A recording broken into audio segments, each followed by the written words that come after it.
Guten Morgen aus Pottenstein, einem idyllischen Ort im Herzen der fränkischen Schweiz. Die Fränkische Schweiz wird so genannt, weil man hier zahlreiche Felsformationen antrifft, die offenbar an die Schweizer Alpen erinnern. Pottenstein hat etwas über 5000 Einwohner und wurde zum ersten Mal im Jahre 919 urkundlich erwähnt.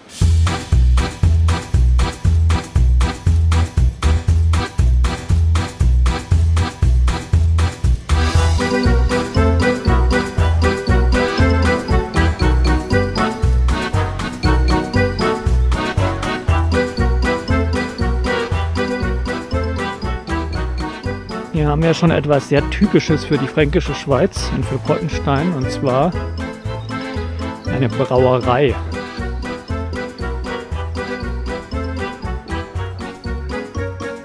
Genau genommen die Wagner Brauerei. In Pottenstein gibt es 3 Brauereien: die Wagner Brauerei, die Mager Brauerei und die Hufeisen Brauerei.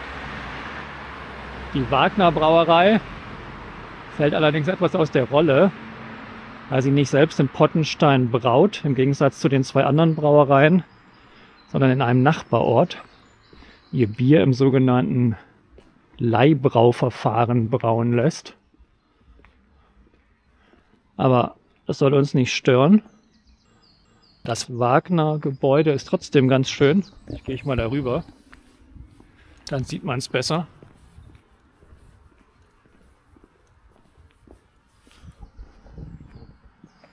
So, Wagnerbräu, leider etwas im Gegenlicht, etwas dunkel. Und auch hier ein ganz schönes Eck, Bierfässer, und das hier muss der Eingang zu einem Bierkeller sein. Die Fränkische Schweiz ist übrigens weltweit die Region mit der höchsten Brauereidichte. Für alle Biertrinker wäre es also eine Überlegung wert, hier mal hinzukommen.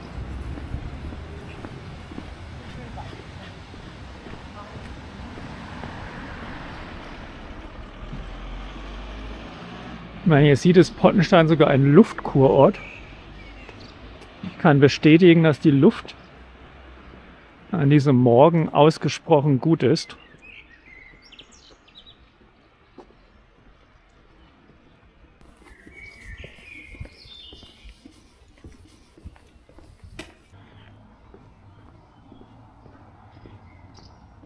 Aber so idyllisch es in Pottenstein auch sein mag, auch die Pottensteiner möchten hin und wieder mal verreisen. Und auch hierfür gibt es ausgezeichnete Möglichkeiten in Pottenstein. Hier ist der Gasthof der Brauerei Mager, die ich vorhin erwähnt hatte.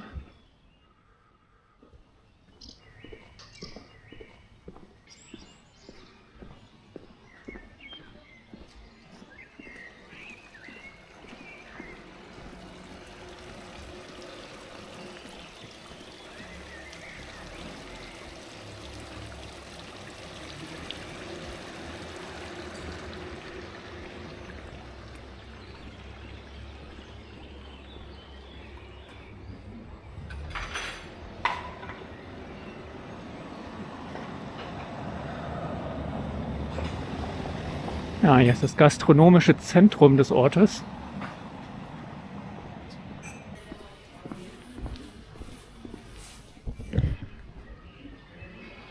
Wirklich sehr gemütlich hier.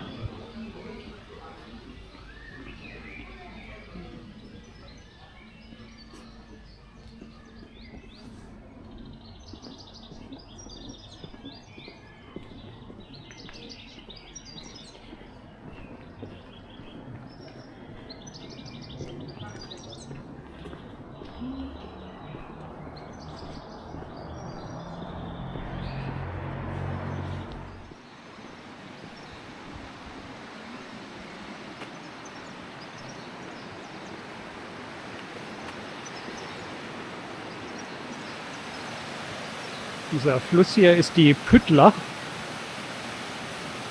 Hinten kommt eine Gans, wie man sieht. Gans mit einem roten Kopf.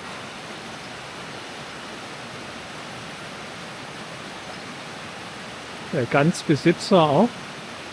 Ja, hier spielen sich einige Szenen ab in Pottenstein,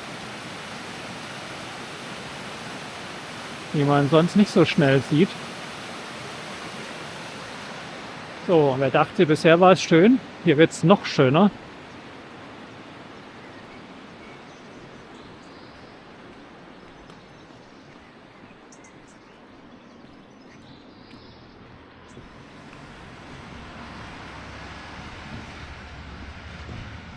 Sogar eine Waldkneipanlage gibt es hier.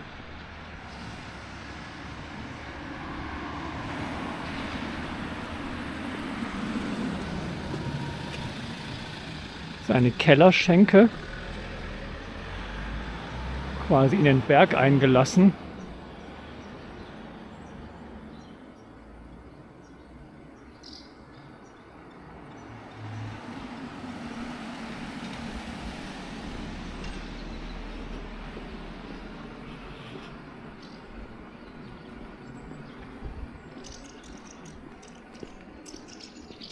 Wer nach Pottenstein kommt, sollte sich allerdings auf jeden Fall gut benehmen. Denn anscheinend ist es hier in der Gegend mal vorgekommen, dass einige Jungen im Wald einen Hasen trafen, der hinkte, also ein hinkender Hase. Und zum Spaß haben die den dann einfach durch den Wald gehetzt, bis zu einer Höhle, in der der Hase verschwunden ist. Die Höhle sah ziemlich unheimlich aus, weshalb sich auch nur einer der Jungen reintraute. Und plötzlich hat man dann üble Schreie gehört. Und später hat man die zerfleischte Leiche des Jungen gefunden.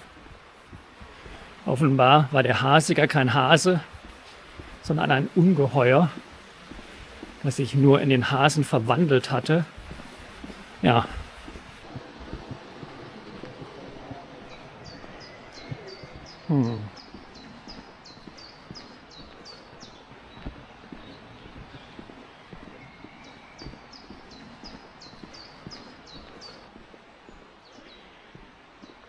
Langsam nähere ich mich nun auch schon dem Ortsende.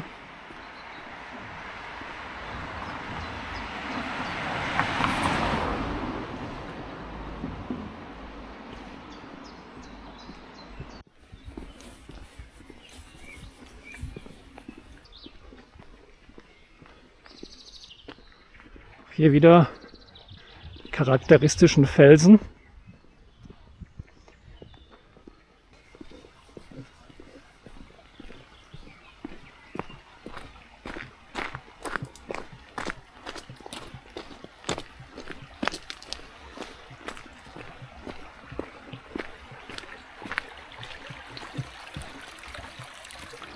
Ein plätscherndes Bächlein.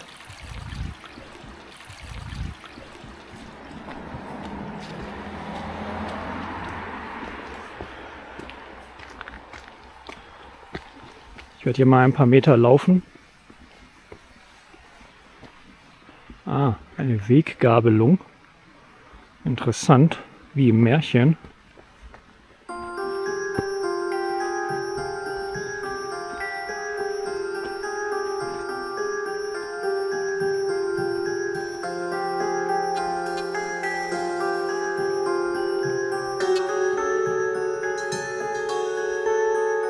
Hinter mir Licht, vor mir Dunkelheit.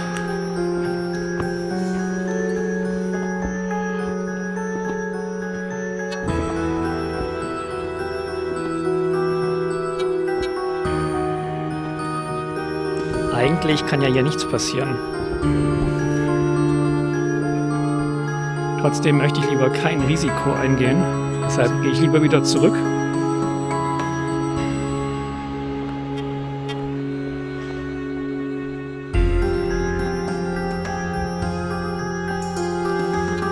Okay, zum Glück ist mir nichts passiert.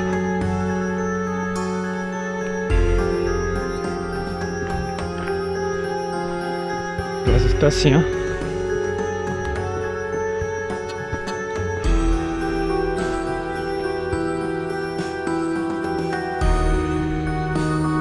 Aha. Ein Auge. Esoterisch anmutendes Auge. Was wie das Zeichen von einem Geheimbund. Ja.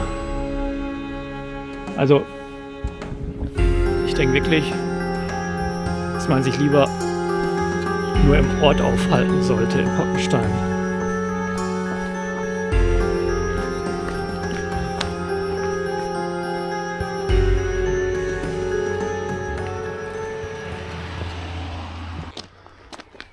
So, gut. Bin ich wieder in der Sicherheit der Zivilisation.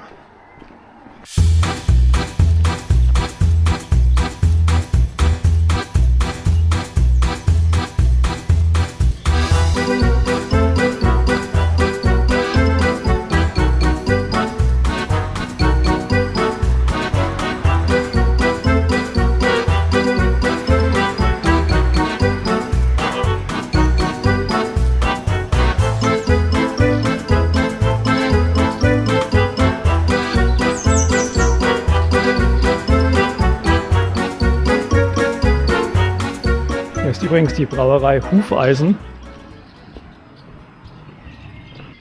Auf dem Rückweg werde ich mal diese Seitenstraße nehmen. Mal schauen, was hier noch zu sehen ist.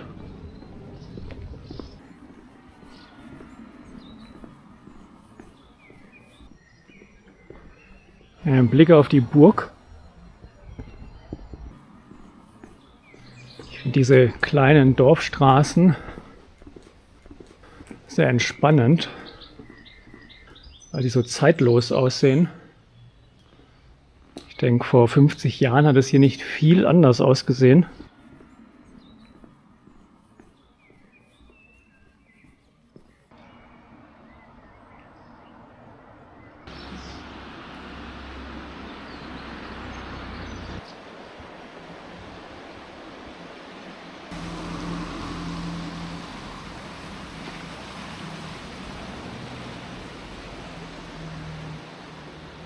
Da gab es einen kleinen Regenschauer. Aber er ist zum Glück schon wieder vorbei. Das hier scheint ein ganz besonders idyllisches Eck von Pottenstein zu sein.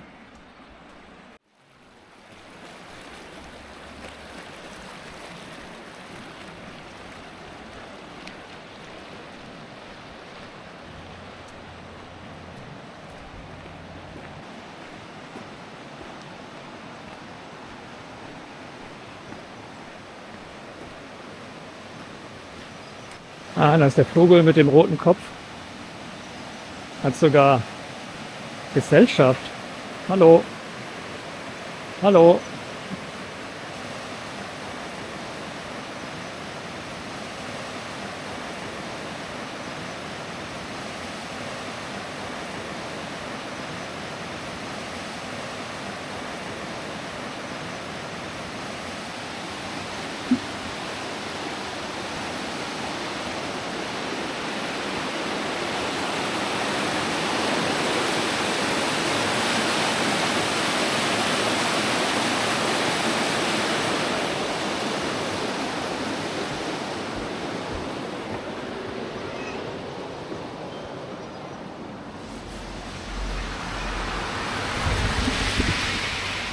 Da habe ich einen etwas älteren Pottensteiner getroffen. Den hatte ich auch erst gefilmt, allerdings hat er dann darauf bestanden, dass ich auf keinen Fall die Aufnahmen veröffentliche. Er meinte, dass er sonst in Anbetracht seiner Aussagen extremen Ärger in Pottenstein bekommen würde. Vor allem mit seiner Frau, aber auch mit dem Bürgermeister und vermutlich auch mit allen anderen Pottensteinern. Und diesen Wunsch werde ich natürlich Rechnung tragen.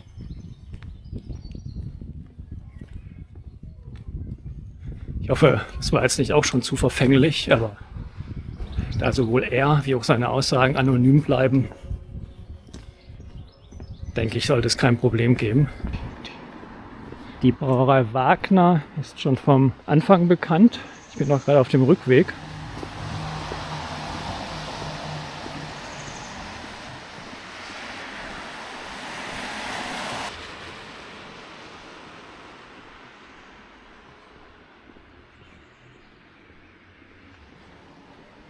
Abschließend möchte ich nun noch die Pottensteiner Burg besichtigen.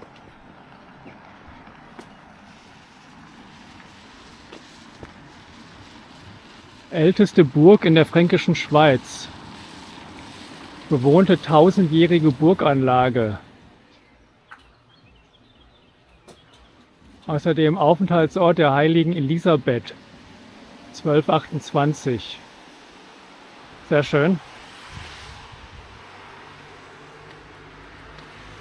Die Burg wurde im 10. Jahrhundert gegründet, vermutlich zur Sicherung des Gebietes nach Südosten. Gut.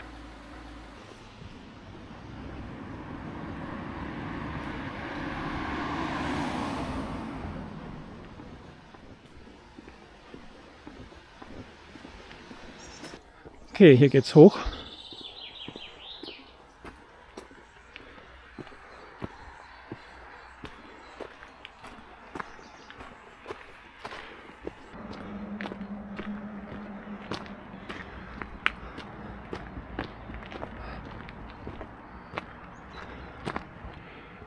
So, wir nähern uns der Burg.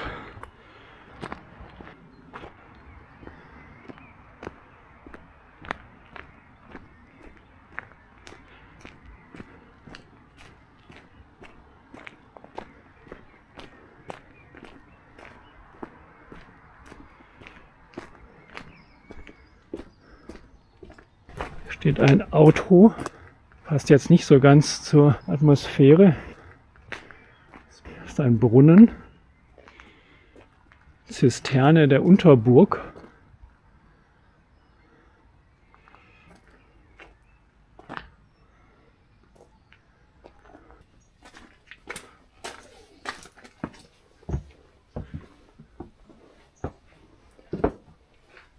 Gut, hier wird man freundlich begrüßt.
So, mal schauen.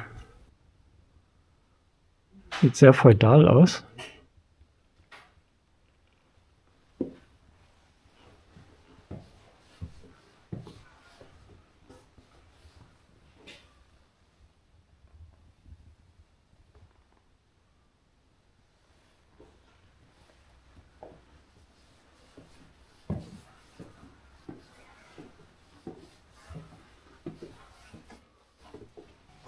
Ein wenig klaustrophobisch, würde ich sagen.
So, genug Burg.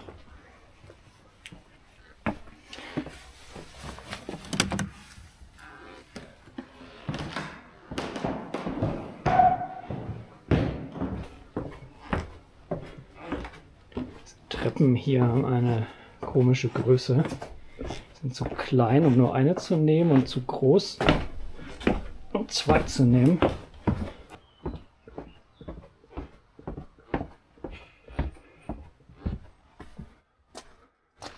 Gut, das war die Pottensteiner Burg. Es geht wieder zurück aus der mittelalterlichen Idylle, beziehungsweise vermeintlichen Idylle, in die Realität. Wobei die Realität ja hier in Pottenstein, wie ich denke, eindrücklich zeigen konnte, ebenfalls sehr idyllisch ist.